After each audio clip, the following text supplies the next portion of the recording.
it was not an easy thing to give up on. It took me a while to actually say, okay, my biolinguistics, I have to learn something new. I need to be able to survive in this country. I need to be able to take care of my daughter and myself and stop being dependent on family. Right. And so that is how I actually, at 33, again, this is something that I've talked about in my podcast. It was until I turned 33 that I successfully broke away from my family. Welcome to the show. I am your host, Anya Fombat, and I spark the heart conversations that challenge questionable cultural and societal norms that threaten the well-being of the African community. And I also share stories about growing up as Africans in Africa and in the diaspora. I strongly believe that normalizing open discussions and sharing experiences, whether good or bad, will not only make you find your voice, but will broaden your sense of purpose and empower others to do the same. So if you have ever tried challenging certain African cultural and societal doctrines, or if you have ever felt like it is about time that we confronted these issues in our African community and do better as a people, or even if you have always been interested in learning about the experiences of other Africans growing up in Africa and the diaspora, then you are in the right place. Welcome to Living African. Hello everyone, welcome to another episode of Living African podcast with your host Anya Fombat. I have here today a fellow friend and podcast colleague, Solange Che of You Can Be Anything podcast. And so we're just going to have a girlfriend chit chat here, talk about, specifically Solange's story and how she came about her podcast and just, the story of her life, which is pretty interesting, I must say. I've had a conversation with Solange before and I was very intrigued and very inspired. So I am glad to have you here, Solange. How are you doing today? I'm doing great, thank you. Thank you so much, Anya, again, for having me as your guest. It feels different being on the other side of the room, right? Being the guest and not the host. Yeah. But thank you so much. I do appreciate you inviting me to your podcast, and I'm honored to be here. Thanks. Thank you. It's a pleasure to have you here as well. Now, let's just get straight into it. Who is Solange Che? Who is Solange Che? If you want to know who Solange Che, you got to check out You Can Be Anything podcast, because that podcast is about me. I talk about myself a lot in there. But again, for the purpose of this, Solange Che is the fifth in the family of 7. I call my family a very noble one. We actually have a show we call the House of Che Girls show. And that's just to show you the bond I have with my family. And besides, I am a mom. I have a 12-year-old daughter, and I wouldn't lie to you, being a mom has been fun, but also I've had those days that I just want to cry. So that's the mom side of me. Mm-hmm. And aside of that, that's family. I'm also a Salesforce consultant, and which means I do Salesforce. A lot of people ask me, Solange, what is Salesforce? And I tell them, head over to Trailhead. So that is who I am, except there is more you'd like to know, but that is just a synopsis of who Solange Che is. Right. Thank you very much for that intro. So first of all, you're originally from Cameroon, and what state do you live in? I'm from Cameroon, not from anywhere in Cameroon other than small London. I am a blue blood royalty, which means I have royal blood in me.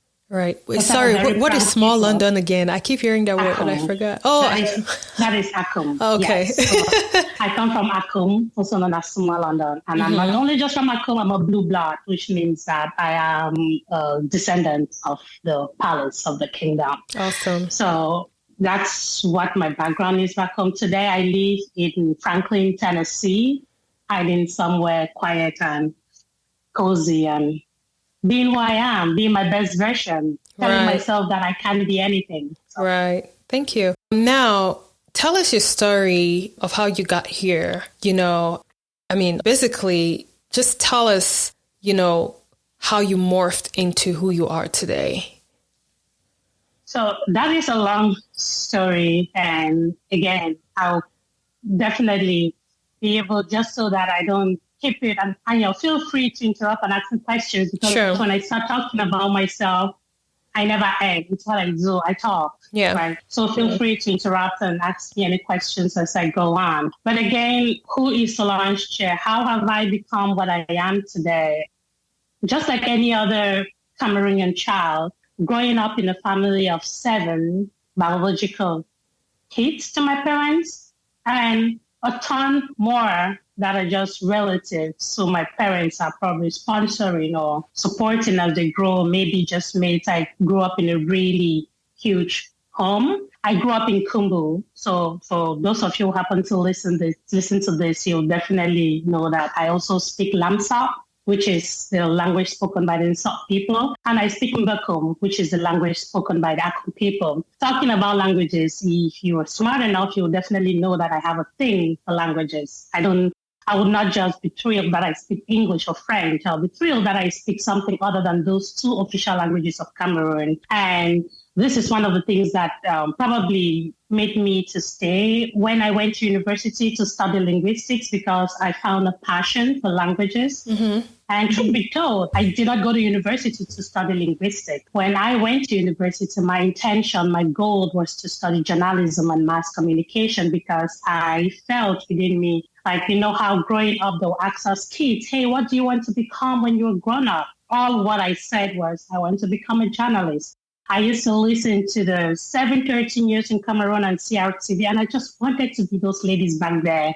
I wanted to grow up and be one of those ladies. Having my dad sit in his sitting room and listen to me read the news out to him was my dream. So when I went to university, that was what I wanted to do. But again, unfortunately, or maybe fortunately, or the way it's supposed to be, I should put it, I did not have enough points to be able to study journalism and mass communication. And what do I mean here by points? So if you're listening and you're not from Cameroon, when you go to college in Cameroon, high school, right? When you graduate high school, you write advanced level of certification exams. You're expected to have a number of points ranging from, so you have like A, B, C, D, which also maps up with the points. So A will be 5 points, am I correct? A is 5 points. Yeah. B, 4 points. C is 3 points. And in order to study journalism and mass communication in Boya, you needed at least 9 points. And so before we even go too far, the first time I wrote that exams, the advanced level certification exams, I did not make it. Did I not make it? I made it, but I did not make it to my father. Right? So I had just 3 points, which means I had a D and an E. This should already tell you that Solange was not the smartest young girl growing up. It didn't really matter to me to have A's and all of those things. I just wanted to pass and go forward. And that is how I grew up. My parents encouraged me. I never failed an exams, not really. I'll probably just feel like this, not have the 25 points that my sisters were having. You're just shooting for the bare minimum. Yes, that was me. And that is the mentality. That is how I grew up. I just wanted to go to the next class. It really did not matter to me to be or maybe I just could not do it, but I know that it was not that important to me. So that is how, when I wrote the advanced level the first time, I had 3 points. So UB could not take me. I have friends who made it to Boya with 2 points because, of course, where we come from, you can bribe. Not only from where we even in the US, people still bribe their ways into colleges. So, and just to interrupt you a little bit, for those who are not Cameroonian, UB is basically the acronym for the University of Boya. Boya is a town in Cameroon. It's a very popular university, actually, UB. Yeah. Thank you. At that time, it was the only Anglo-Saxon university in Cameroon. At the time I went to university. So it was either I go to a French university or I go to UB. So it was really popular at that time. Today, we have the University of Bamenda. So things have become a little bit more diversified today. So at that point, I couldn't do journalism and mass communication. And my father encouraged me. Well, I even say encouraged. He made me repeat the advanced level. Mm-hmm. The reason I'll say he made me repeat is because I didn't want to do it. I didn't want to see my friends go ahead and leave me behind with all that excitement of going to the University of Boya. Everybody wants to get out of home and own a small room in the university city. So I cried like a baby. It was so disappointing. I hated the fact that I had to repeat it. But the only request I had was that I don't want to go back to boarding school. I want to go back to a lycée. That's a public school, because that is where I started. And we agreed to that. So I went back to lycée, which is a public school, to repeat the exams. 1 year there, I still did not have 9 points. I came out with 7 this time. And journalism still will not take me. And my father still will not write. So this landed me into the hands of linguistics. And I happen to have. So what the university does is you apply to different departments. And if you don't meet their threshold points, then they just put you anywhere that they think they can put you. And that is what they did in me. They threw me into linguistics. I did not even know what linguistics was. So when I got in there, my intention was to, okay, I have admission. I've been granted a place to study. Unfortunately, I cannot be a journalism and mass communication major, but I was going to go ahead and do linguistics, and just maybe in my second year, to have the possibility to switch, especially if you do well in your first year in whatever department they put you in. But again, after my first 2 semesters studying linguistics, journalism could not take me away. I practically fell in love with linguistics. I couldn't do anything else. Like, I became a phonetics guru. I just loved phonology.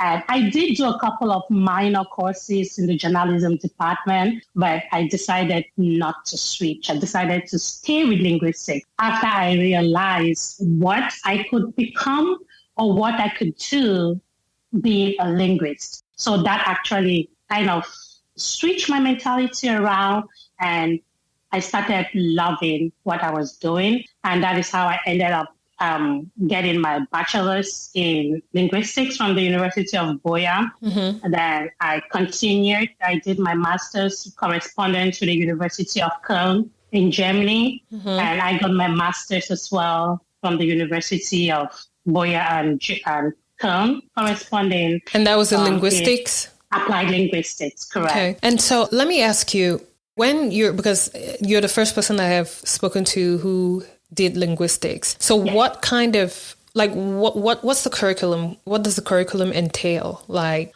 did they teach you different languages, or they teach you the ability to grasp languages, or how does it work? So linguistics is a study of languages, right? Then when you get into studying languages, you study the different structures of languages. You study, like you see today, one of the most common thing that you will find linguists, especially now that I have switched to the tech world, I still see people with the natural language processing, the NLP. If there's anybody listening that is familiar with things like how you set up Siri and Alexa, those are all things that that linguists, they get to understand language, the structure of it. They're able to feed these robots that we have on our phones. They feed them these languages in a way that whatever inputs that you give them, they are able to configure it in a way that they pick the output that comes from the database where Siri and Alexa and Google speak, all of these people. So a lot of people think that linguistics is studying many languages. It's really not. It is the study of a language. It could be any language. When I did my bachelor's, I studied my mother tongue, which is Mbakum. My bachelor's thesis or dissertation, whichever. I always get confused with how the US calls this and how we call it in Cameroon. But my end of year, my bachelor's capstone. Yeah. So was it really? Yeah, it's a capstone. Yeah, something like that. We call it dissertation. Then you come to the US or call it a thesis. So it's the same thing, but just called differently in the 2 parts of the world that I happen to be a mixture of. Yeah. So yes, I wrote that in my language. I did that in my language. I did an analysis of WH words, like the who's, the where's, and how those are used. When I did my master's, I went into Mbembe, which is an endangered language. So the reason I did that is because my master's was geared more towards documenting endangered languages, and endangered languages are languages that are about to get extinct. it could be getting extinct due to different reasons. It could just be that people are migrating out of the villages, people are not using those languages anymore, or it could just be that another village is taking over these people and their language. So they find themselves speaking the other people's language instead of theirs, and so theirs is dying. And when the people's language die, those people die. Mm-hmm. So a language is it's one of the things that makes a people that will identify a group of people. So that is what I did for my master's, making sure that I documented this Mbembe language as much as I could. So Mbembe is a language spoken in Akwaya, in the southwest region of Cameroon. Like it is spoken in the Akwaya region and part of Nigeria. Mm-hmm. I didn't work with the Nigeria side, but again, I was pretty close to the Nigeria border to Cameroon. So these are all parts of linguistics. This, again, doing language documentation for endangered languages. At one point, what I wanted to do was actually the speech language pathology. Again, like helping people with language disorders. Mm-hmm. Or these are all things that linguists do. And that's probably why when I saw the diversification, like the different ways that I could actually get involved and have that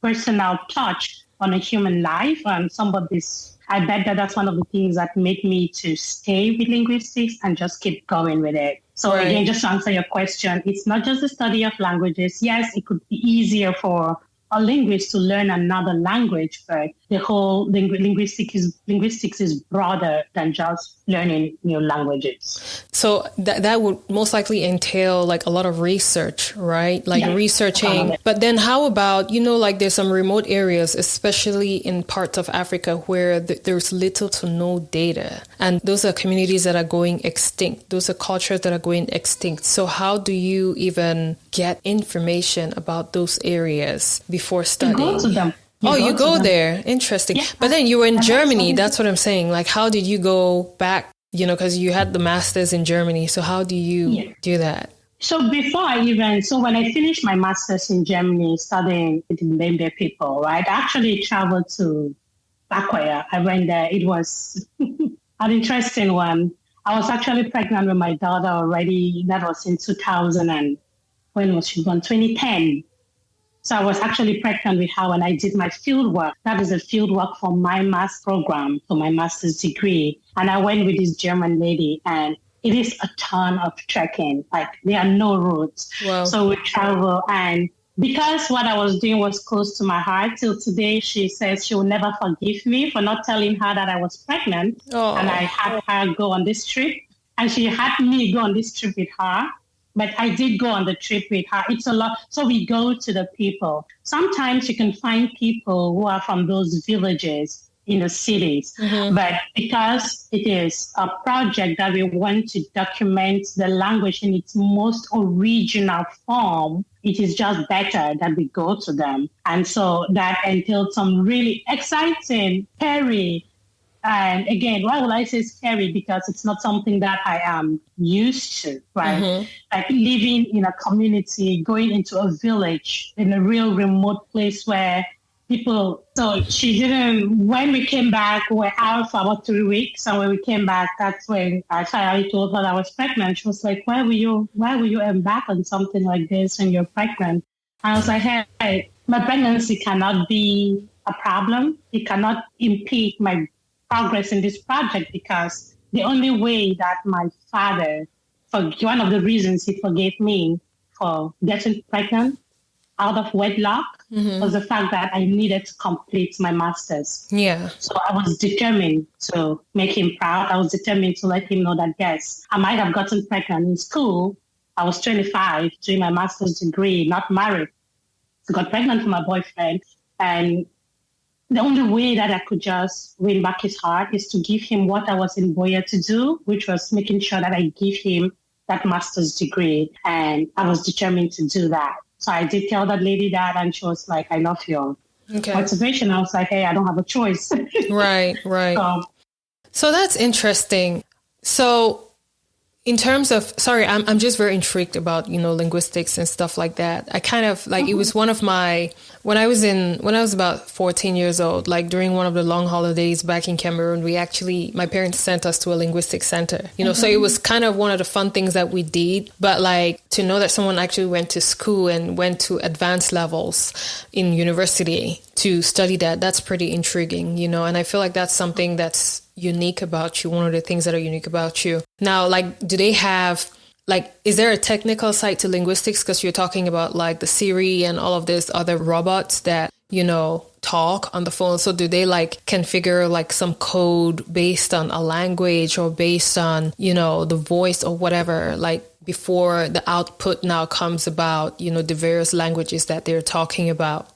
Yes, I would say that. Again, full disclosure, I have not studied the technical part of linguistics. Okay. I did do NLP, which is natural language processing, which is one of the processes that I needed by developers who develop things like this. That's why in the teams that work, the developers that write the code, they either have this background or they hire someone who has the background. So the linguists themselves will not be the ones to write the code, but they are the experts in the natural language processing process. So they'll be the ones to either consult with them, or maybe I know some developers who actually go and they learn this so they can actually work as a whole themselves. Personally, I ended up with the part of linguistics that is more of documentation. So documentary linguistics. So I did not get into the technical part of it. I know at some point I did attend a forensic linguistics conference because I was also intrigued at how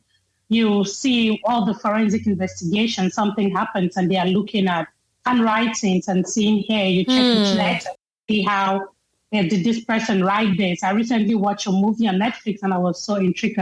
I think The Watchers, and they are looking at a letter and they're trying to identify who wrote that letter. That's all part of forensic linguistics. And so those are things that I attended because they intrigued me, but I did not go into the core of studying those things. Even when I when I finished my master's, I did get into a PhD program still at the University of Köln, Germany. And this time it was a step ahead in language documentation. So I still picked one of those languages in Cameroon that was highly endangered, Imam. It's also in those, because that side of Cameroon, the southwest region in the Akwa subdivision, that side, they have a ton of these languages that I'd say risk extinction.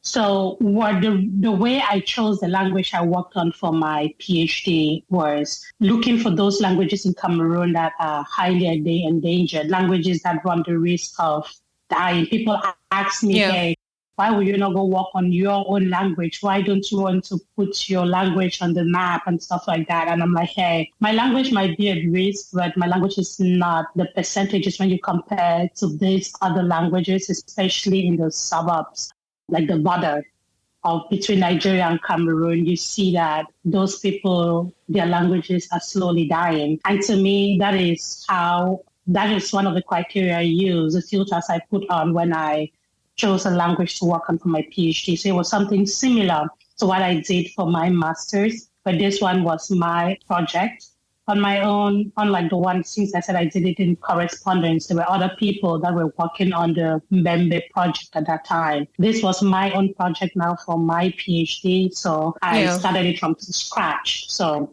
awesome. So you were in university in Germany. So tell us how you suddenly appeared in America, because we're talking now from America then. I feel like this is the most fun, or not fun, or inspirational part of your story to me, based on our previous conversation. So I'm super excited to hear it again. Yeah. So again, for those of you who are listeners of my podcast, you must have heard the challenges I had in my, I talk about that in the first few episodes of my podcast.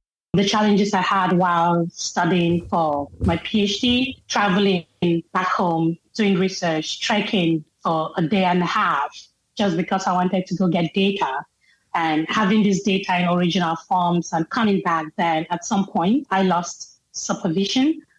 And because I lost supervision, my scholarship also got retrieved. So since I did not have a supervisor anymore, I also lost my scholarship. I tried for about a year to get someone else to work on that project with me, and I did not get it. So my scholarship, I was under the DAT scholarship, the DAD. It is a very popular and a really good scholarship in Germany. And even though I did not complete my PhD, I always still give gratitude to DAD for giving me the scholarship, right? For giving me an opportunity to study out of home and taking care of me while I was there. Not only of me, but taking care of my daughter and I. So again, after I lost supervision, the scholarship board, they actually gave me about a year to look for another supervisor, which I did not succeed in finding. Mm-hmm. And unfortunately, they had to take back their scholarship. And at that point, I was like, okay, thank you people for even giving me a year. I tried, and I need to take decisions. This is the point where I take hard decisions in my life. This is the point where I have to decide. I know I had put in my whole adult life at that time. Studying linguistics is the only thing I knew how to do, apart from maybe being able to be a small entrepreneur, as I did when I was in Boya, selling my salad in town just to make extra money. Linguistics was the only other thing I knew how to do. So it was, and it was a very difficult turning point for me. And considering that I have family in the US, so it was at that point that I was like, okay, it is time for me to migrate to the US. So I sought asylum, just like some other people who come to America. So as an asylee in the US, I was able to come into the US and start afresh, right, to do something new. And the most difficult part here is not about coming into the US. It's about coming into the US and finding your place. Coming into the US and not losing yourself. Yeah. Right. And to me, it did not take a year or two. It took me about 2.5 years to finally say, you know what? It's time for you to give up that linguistic dream. Because even when I came to the US, I did have a couple of professors from the University of Buffalo. Then there was also one from the University of Chicago. I was willing to work with me, but I did not have a full scholarship. And my status would not let me. I couldn't take a school loan. And my family not afford the thousands of dollars paid here for tuition. So with that, I got offered a scholarship in Buffalo, but it was partial scholarship. I still could not even afford the other side of it. So that is when it actually dawned on me that, hey, you have to get smart. You're going to have to make some changes in your life that you might not like at that moment, but will be for your good. It was that point that I realized I had to give up linguistics. I had to give up that dream to become a researcher and a professor. That is what I wanted to do. That was my dream for the past years that I studied linguistics. And telling you, it was not an easy thing to give up on. It took me a while to actually say, okay, by biolinguistics, I have to learn something new. I need to be able to survive in this country. I need to be able to take care of my daughter and myself and stop the independence and family. Right. And so that is how I actually, at 33, again, this is something that I've talked about in my podcast. It was until I turned 33 that I successfully broke away from my family, because my parents had still sponsored and taken care of me, my siblings, what we call black cats. That's another thing that I've spoken about on my show. My family took care of me until I was 33, not only of me, but of my daughter and myself. So I actually had a small me and that people had to take care of. And to me, this is actually one of the things that led me into the You Can Be Anything podcast. This is one of the things that reminded me that, hey, Solange, you did all those great things as a linguist. I know for sure that I was a good one. It is linguistics that made me realize my potential. It is linguistics that made me stop being average. Because as soon as I got to university, I was an average student up to high school when I did the advanced level. Once I got into university and I started studying linguistics, I was no longer an average student. I became an exceptional student. I don't know what changed. I don't know if it is just I discovered the value of what I was doing. It was passion. I would say passion. because, they have this saying, I forgot who said it, like, do what you love and you're never going to work a day in your life. Sometimes especially the standardized exams, I just feel like they're useless, in my opinion, especially in schools, because they force you to study all these things that are not even applicable to what you really, really want to do in the future. And then you write all the standardized exams that will not even make a difference in your life, So, the grading system, especially in the educational system in Cameroon, for example, I think it's very rigged. And even in American system as well, but not as much as the Cameroonian system, just because they grade a fish based on how it can climb a tree and not based on how it can swim. Right. You know what I mean? So it's like every one of us is smart in his or her own way, but they grade us based on what does not really apply to what we're passionate about, So even though at least at some point you need some kind of basic education to set up that foundation for you to make that decision on what you really want to do in the future. But I feel like doing that for 7 years plus, or I don't know, it's just ridiculous to me, So I feel like you finally found your passion, and that's why I didn't feel like you were doing too much to get the grades that you needed or you wanted. Like it came naturally, and that's why you excelled in it. So tell us how you came across Salesforce, and I know you're a very successful Salesforce guru, I would say. So how did you come across that? Yeah, so again, telling you how I had switched again, I realized that I was not just an average girl. There is more to me than just wanting to go to the next class. And that is the kind of step I took when I decided to switch things in the US. Right. So again, just like any person that comes into the US, you have to survive. And that's what I call survival jobs. I did a ton of those survival jobs. But while doing those survival jobs, I did come across Salesforce on LinkedIn because I was trying to up my LinkedIn profile to change it from being too academia-based or too research-based, because that's what I've been doing in my past life. And I happened to have seen the Salesforce Tower, and I was like, wow, this is a beautiful building. The people that work in this building, do they have horns on their head? I want to be in there. And that is truly, it was the Salesforce Tower in San Francisco that attracted me. Then I went into, what do these people do? Then I started looking into, hey, what is Salesforce? And what does it take to know Salesforce or to work at Salesforce? Or what is it all about? And those are the questions that came to my mind. I did not know anybody that had done Salesforce or that was doing Salesforce. No, I did not. Right. Until I did my own due diligence. I learned about it, got an idea, then talking to someone who knows someone like, hey, I found this new thing, Salesforce. I think I like it. So I'm doing my side jobs or my survival jobs, and I'm learning Salesforce on they have a free learning platform, Trailhead. So I spent a lot of time on there learning about Salesforce. It took me quite a while. Then finally I found someone that, again, friend's brother that was doing Salesforce. And I was like, hey, can you talk to me about this? And that is how I created that link. And it was a great thing to have found someone that I could just talk to casually about Salesforce and get to really understand what it was. But to me, that is how I transitioned. So I learned about it and started studying it. And I realized that I listened to other people's stories. And that's why I believe in stories, like telling stories, because people get inspired. Some other person's story inspired me to know that, hey, even though I don't have a background in information technology, I can actually become a great Salesforce consultant professional, right? And so the stories of other people that were shared did inspire me to know that my background didn't really matter. I just needed to put in the time and the work and do what I have to do, and I will be successful, which today is my story, right? And it's the same story that I put out. Right. Thank you so much for sharing.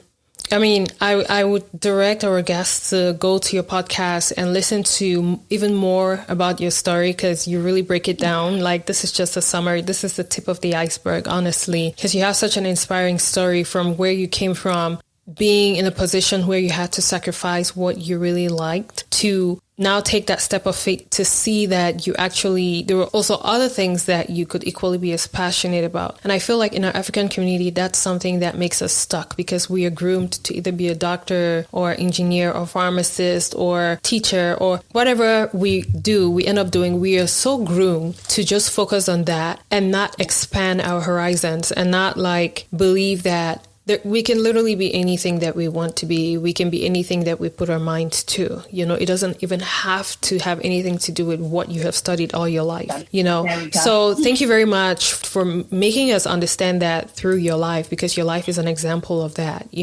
So unfortunately, we may have to end really quick, and I really, really, really loved your story of, success. Now, one last question. If you had to do it all over again, will you study linguistics? Like, will you go back? Do you ever have plans to going back there? So that is a question that I get a lot. Like, people have asked me, like, hey, are you sure you really don't want to become Dr. Che? And I'd say at the moment, it's really not something that I'm prioritizing. But again, I still have life in front of me. I look at it in that way. And considering that I've gotten into tech now and I have a better understanding of how linguistics can work with tech, it is possible that someday I will go back and do a PhD and complete that. I will probably not do it in documentary or documenting languages anymore, but look at it more from the perspective of how linguistics will work with technology. Right. Maybe not necessarily Salesforce, but probably how linguistics will work with any other technology. And someday, I think I'm still good enough to go back to school and spend about 4 years to finally complete my PhD. And yeah, I think it's something that I'll consider as time goes on. Yeah. Awesome. Thank you very much for sharing. So how can our listeners reach out to you? Yes, so again, just as you've heard on the You Can Be Anything podcast, you'll find me on all the podcast platforms. You'll also find me on Facebook, You Can Be Anything podcast. On YouTube will be my name, Solange Che. On Instagram will be You Can Be Anything podcast as well. And again, you'll find me on Audible, all of those. I like to read and write, so I love the fact that I'm visible on Audible. Mm-hmm. So just reach out to me. Write on any of those podcast platforms, send a message. I'll be there to respond to you. And I have a website as well, youcanbeanythingpodcast.com. You can always check that out as well. But again, on social media, you will definitely find me there. And on LinkedIn, for those of you who might be more concerned, who might be more interested in my career path, you will find me on LinkedIn as Solange Che. I think I'm very visible there. If you find me, you'll see me. If you put my name up, I will come up. Just write it anywhere, I'll come up. Right. So that's it. Okay. Thank you very much. Any last words for our listeners before we wrap up?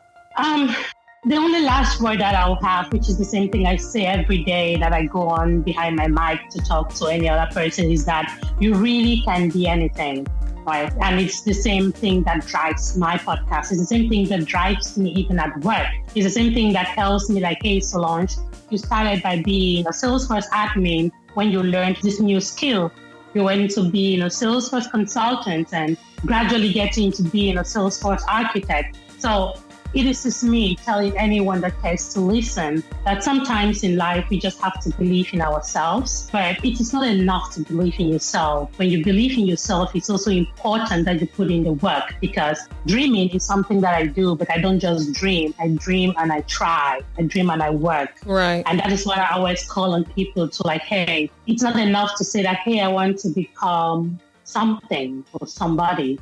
You have to put in the work. Nothing good comes easy. If you're looking for an easy path to life, I bet you that you are not going to find it and have the fulfillment that you have if you put in the work and do it. I bet that fulfillment and the feeling of success, which is a very relative term, comes with what you put in. And I just encourage you who happens to fall onto this podcast and listen to me to believe in yourself more.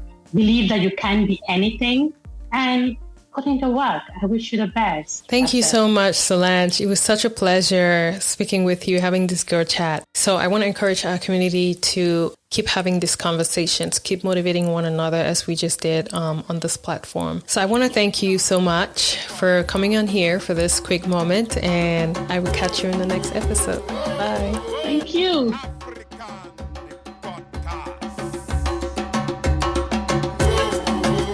That's it for today. Thank you for listening to our show. If you want to participate in the show or find out more helpful resources, then visit www.livingafricanpodcast.com for more information, or email us at hello@livingafricanpodcast.com. Also, don't forget to connect with us on all social media platforms at Living African Podcast. You can also connect with Anyo directly on Facebook or Instagram at Anyo Fambard. Thanks again for listening, and let's not forget to be more understanding and nicer to one another.